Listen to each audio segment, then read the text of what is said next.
The story begins in the Scottish Highlands. A young boy named Jimmy is watching television with his sisters and cousins. Suddenly, a loud siren starts blaring outside. An adult aunt quickly shuts the door and tells the children not to move. The kids are scared because they can hear a lot of noise and shouting from outside the house. Jimmy goes to the door and calls for his father. Just then, the door starts to shake violently. The door is suddenly forced open and creatures that look like zombies called the Infected rush into the room. They immediately attack the girls, eating them quickly. They don't even see Jimmy, who is hiding behind the door. He uses this chance to run away and has to watch his mother being eaten in another room. As he runs through the house, he sees all his relatives slowly turning into infected. Luckily, he manages to get out of the building. There are even more infected outside, so Jimmy rushes to the church to find his father and get his help. However, the priest doesn't think the infected are a bad thing. In fact, he thinks they have been saved because he believes this is Judgment Day. He gives Jimmy his gold cross and tells him to have faith. At that moment, the infected burst through the windows of the church. Jimmy runs away, but his father stays behind because he wants to be saved. The infected pile up on him and quickly bite him, which causes him to become an infected too. All this chaos is caused by something called the rage virus. Countries in continental Europe pushed it away and contained it in the United Kingdom, which is now cut off from the rest of the world. It has become a dangerous wasteland where survivors must take care of themselves. 28 years after the first outbreak, a group of survivors lives on Lindisfarne Island, a safe place separated from the mainland by road that is covered by water when the tide comes in. Today, a boy named Spike is going to be taught how to kill his first infected creature. His father, James, is making breakfast but stops when he hears his sick wife, Issa, fall in their bedroom. The father and son rush to check on her, and she gets very upset when she hears that Spike is training today. They start to argue, but after a few words, she calms down. She often forgets things and gets confused, so she doesn't understand what is happening most of the time. Back in the kitchen, Spike finds Sam, who gives him a brand new bow. As they leave town, everyone cheers for Spike and wishes him good luck. At the town gate, Ginny reminds them of the rules. Everyone who leaves is allowed to come back, but if someone doesn't return, no one will go looking for them. Rescues have already cost them too many lives. Then the two of them cross the causeway to get to the mainland. James shares many stories about life before the infected, and Spike can't believe that people used to live far away from the sea. They cross a bridge to reach a forest, always listening for any possible enemies. Soon, they find a slow, infected creature crawling on the ground with a bird on its back. When it stops to eat some worms, Spike gets his bow ready and shoots an arrow that hits the infected in the neck for a quick and clean death. Another infected approaches them from behind, so James kills it with an arrow as well. The noises attract even more of the monsters, and James kills one more, but Spike asks him to let the last one go. James is proud of his son. However, Spike feels strange about having to kill. The two of them keep walking through the forest and see some beautiful animals. After a while, they find an abandoned house where an infected person is tied upside down with a bag over his head and letters carved on his back. James thinks that someone caught him when he was still human and left him there as bait. Now he's also infected. James wants Spike to kill it, but the infected keeps moving and the boy is too scared. The infected manages to get himself free, and this surprises Spike so much that he shoots an arrow at its head, which kills the monster. Afterward, they keep wandering and find a half-eaten animal on the ground. Spike looks up and finds its head and spine stuck on a tree. For the first time all day, James gets worried because this could only have been done by an alpha infected. He tells his son to move faster and not make any noise. As they continue, they reach an open field and find a whole group of infected and their alpha leader. So the two of them rush back to the forest as a chase begins. Danger doesn't stop James from still teaching Spike. He tells him how to shoot while moving and how to aim for the heart and the head to kill them. They go back to the abandoned house, shooting every infected that follows them while looking for a safe place to hide. Finally, they find the entrance to the attic and climb inside, closing it before the infected could see them. Hours pass, and the two of them keep watching outside, but the alpha never leaves the area. James explains to his son that alphas are bigger, smarter, and need a lot of arrows to be killed. They don't have many arrows left, so for now they have to wait. Spike feels bad because he missed some shots and was too scared to shoot faster, but James tells him he did great for his first time. In the middle of the night, they see a person with a light, and James explains that it's the quarantine patrol. On the other side, they see a fire, and Spike is curious about it, but James quickly changes the subject. When Spike falls asleep, he has a very strange nightmare about his mother drowning while structures are shaking. James wakes him up because the house is the one shaking and they need to get out. The two of them quickly rush outside and manage to escape just before the roof collapses. Knowing that the noise will attract the infected, James and Spike start running home as fast as they can. The high tide has covered the causeway, but the water is not very deep, so they can still cross it. Suddenly, a bunch of birds fly above them, and the alpha appears on the causeway to chase after them. Spike slips on the water a few times, but James quickly helps him, and together they run fast enough to get back on land. James then yells and blows a whistle to alert the guards at the gate. The group turns on the lights to find the alpha and shoot him with arrows to make him fall.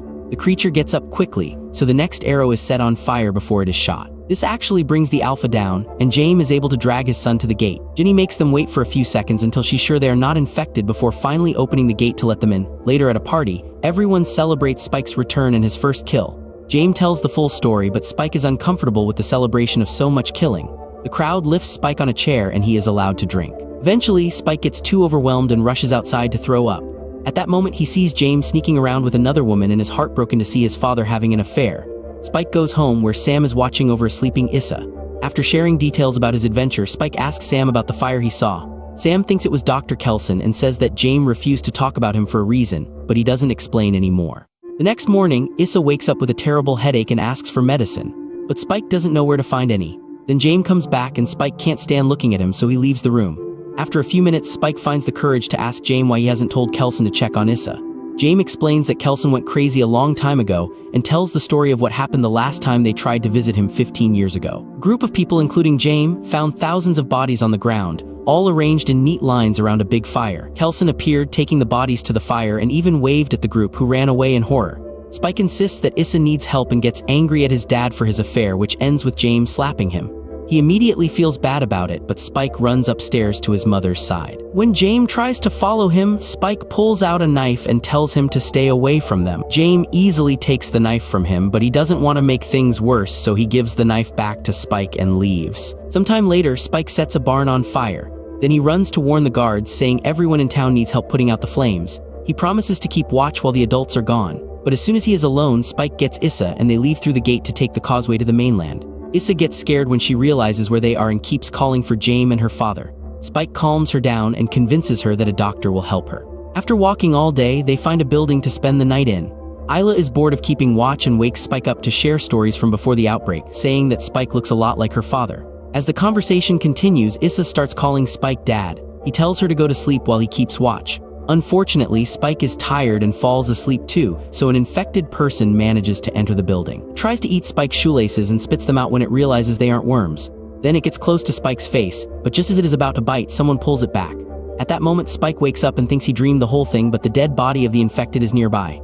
Issa says she doesn't know what happened, but a quick memory shows that she smashed the infected's head against a statue. Meanwhile, a group of soldiers is being chased by a large group of infected. They try to shoot as many creatures as possible, but many of the soldiers are hurt and they don't have many bullets left. Soon, the infected catch up to them and start biting them, which causes them to turn into infected as well. The other soldiers are forced to shoot their teammates and only 3 manage to get away. They reach a tunnel and close the gate before shooting at the infected that get too close. Afterward, they explore the tunnel, only to be attacked by an alpha. He grabs a soldier and tears his head off with his spine, which he then uses to knock down another man. The third soldier shoots at more infected at the door and runs out of the tunnel, back with Isla and Spike.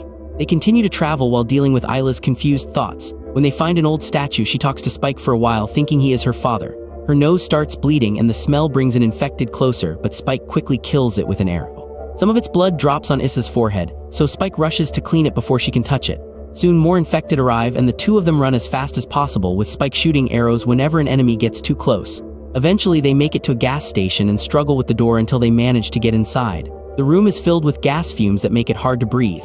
The infected follow them inside and the two have to keep running. Spike grabs some things and throws them at the creatures to slow them down. There are too many monsters and they surround them at a dead end. But at that moment, a hatch in the ceiling opens and Soldier Eric tells the two of them to hide. He then opens fire at the infected and the contact with the fumes causes a huge explosion. The flames burn all the creatures who try to escape but fall dead before they can leave. Isla and Spike have hidden well and don't get hurt. As soon as there's a clear path, they leave the building. While Isla throws up and deals with a headache, Eric comes up to them to ask for directions and gets very upset when Spike has no answer to give him.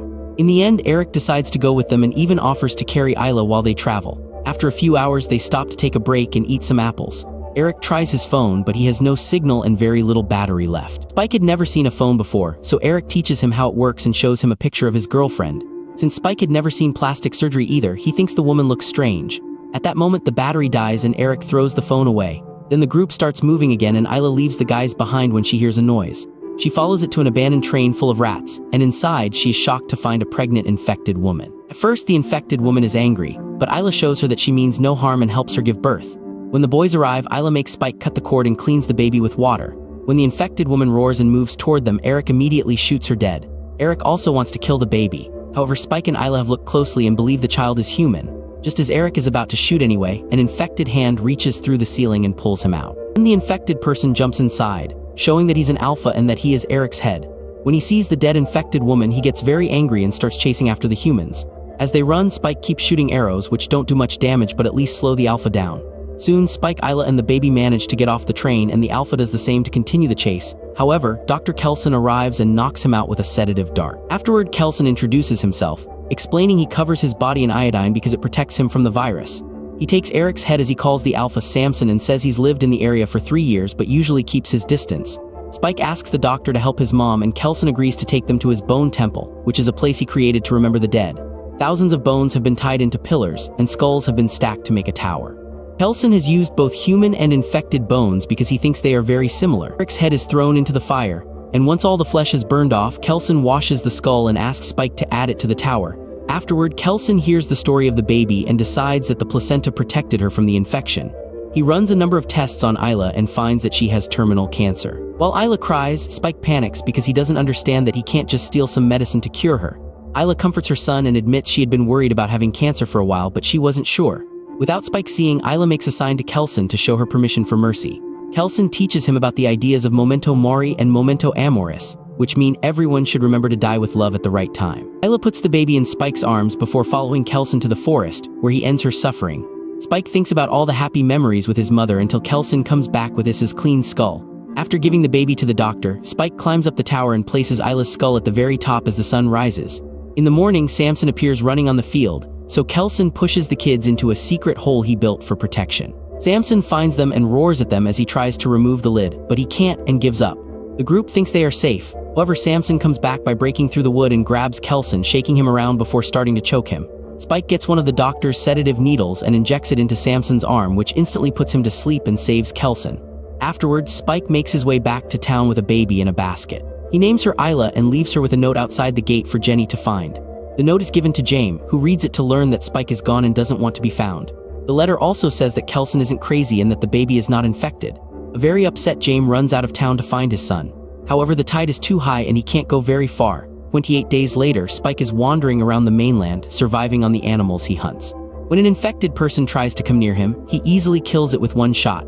There are more creatures coming, so Spike has to run away. The road is blocked by a big rock wall, but luckily only one infected finds him there and Spike kills it too. Suddenly, someone makes a surprising noise and Spike turns around to find an older Jimmy, who is still wearing his father's cross. Jimmy is impressed by Spike's skill and says he has his own team. There are more infected coming, so the group jumps off the wall and fights together to take down all the creatures in just a few minutes.